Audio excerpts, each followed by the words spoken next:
उसमें भी आपको आगे चलना होगा, शोध करना होगा। केवल पढ़ के उसी को कह देना ये बचाने के लिए सक्षम नहीं। या इस देश में एक बहुत बड़ी धारा चल रही है कि बौद्ध हो जाओ तो ये बच जाएगा, या मिलिटाइज की बात करते हैं लोग। तो बात करने से नहीं होगा, करने से होगा। इस देश में जो विकृत सामाजिक व्यवस्था आज पूरे देश में छाई है, जिसका हम लगातार विरोध करते चले आए, तो उनका एक स्थायी संगठन है जो खासतौर पर देखा जाता है जो अपराध से लिप्त होते हैं वही उस संगठन के हिस्सेदार होते हैं और वही विकृत सामाजिक व्यवस्था को पैदा कर रहे हैं और सबको डिमोलिश कर रहे हैं। और कोई धर्म के आधार पर या इस देश में जो लिखा है, जो हमारे महापुरुषों ने लिख के गए, उसी को केवल कोड करके आप इस देश में व्यवस्था नहीं दे सकते हो और ना इस देश को बचा सकते हो और ना संविधान को लागू कर सकते हो। ये आधार। तो इसलिए देश में आपको जो लिखा है उसको पढ़ो, लेकिन पढ़ने के बाद अपना दिमाग लगाइए कि कैसे हमें इसको इंप्लीमेंट करना है।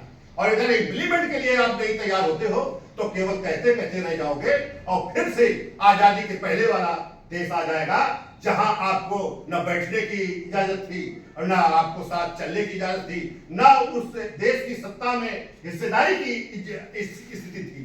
तो आपको तो ये समझना होगा।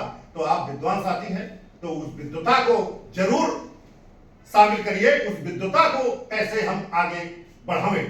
तो इस देश में जो अभी तक हमने सोचा है, जो व्यक्तिगत तरीके से या जो हमारे महामानव या बाबा साहब ने जो संविधान दिया था, जो उसके संविधान के पहले जब शिक्षा ग्रहण कर रहे थे तो उन्होंने भागीदारी का सिद्धांत शुरू किया था और जिसको उन्होंने हर स्तर पर प्रतिनिधित्व के आधार पर रखा है। चाहे गोलमेज कॉन्फ्रेंस रहा हो, चाहे देश का संविधान बना तो उसमें भी आपको कई चीजें ऐसे दिखाई देती है। जैसे देश में संविधान में आपको गैर बराबरी का मामला बन रहा था, फिर भी उन्होंने वोट के लिए, सबके वोट के लिए बराबरी का आधार दिया और इक्वल रखा। और इसके बाद इस देश के जो माइनॉरिटीज है उसको तो खारिज ही कर रहे थे, नंबर 2 की नागरिकता की बात थी। लेकिन इस देश में बाबा साहब ने ऐसा किसी के साथ नहीं होने दिया। इस देश में रहने वाले हर व्यक्ति को एक समान रखा। तो आपको उसी आधार पर आपको समझना होगा और चलना होगा। तो फिर आपकी हर संघर्ष या हर आस्था मजबूत हो जाएगी। आपका जैसे अभी बोध गया का चल रहा है, ये अमृत महासभा का शुरू हो गया। ये सारी जो लड़ाइयां हैं इस देश में, चाहे माइनॉरिटीज के आस्थाओं की बात हो, चाहे आपकी बात हो, क्योंकि आप तो वे माइनॉरिटीज में भी नहीं है, आप तो बौद्ध हैं, केवल नाम करते रहिए। अभी तो वो भी नहीं लागू है, माइनॉरिटीज के हिस्सा नहीं बन पाए हैं। तो आप इस तरह से आपको अगर उसमें सब शामिल होगा तो हर लड़ाई आप जीतोगे इस देश में, जब संविधान को लागू कराने की स्थिति पैदा करोगे।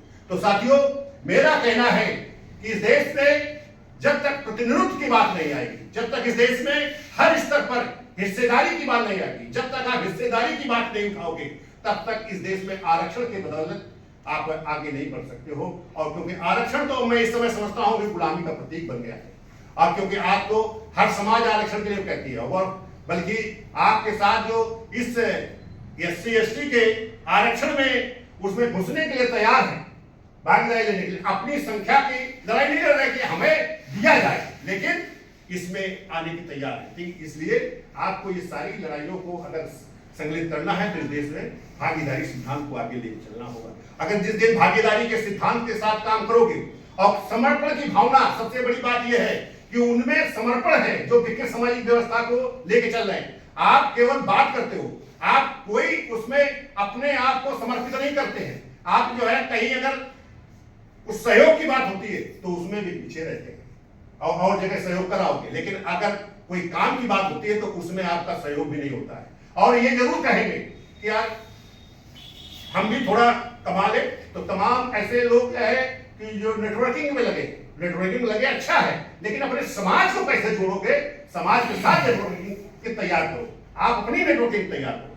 जिस दिन ऐसा काम कर लोगे, अपना रास्ता निकाल लोगे, तो इस देश में बाबा साहब के सच्चे वारिस होंगे और इस देश में जो है संविधान भी बचेगा। इस देश में आप फिर से उस विद्वता को हासिल कर लेंगे कि इस देश में जैसे बाबा साहब पूरे विश्व स्तर पर ज्ञान के प्रतीक के रूप में जाने गए, तो आप ऐसे महापुरुष के वारिस, तो फिर आपको उसको सामने समझना होगा, वो संकल्प लेना होगा। उस संकल्प के साथ अगर आप चलेंगे तभी इस देश में बराबरी का आधार आ सकता है। तो साथियों, मैंने स्ट्रक्चर उसका दिया है, लेकिन अब ये स्ट्रक्चर तो यहाँ बताने का समय नहीं है, लेकिन ये जरूर है कि आप अगर उसको देखो, अगर उससे कोई बेहतर और शोध आता हो उसको जोड़ो। कोई ये नहीं कि नहीं जो हमने कह दिया वही सही है, लेकिन उससे अगर कोई अच्छा बन जाए तो उसको लाइए, नहीं तो फिर उसको स्वीकार करिए। इस देश में सबकी भागीदारी सुनिश्चित हो तो फिर उठो बढ़ो, शिक्षित और शक्तिशाली बनो। यह देश हमारा है, भागीदारी पूरी सुनिश्चित करो। धन्यवाद साथियों, जय हिंद, जय भारत।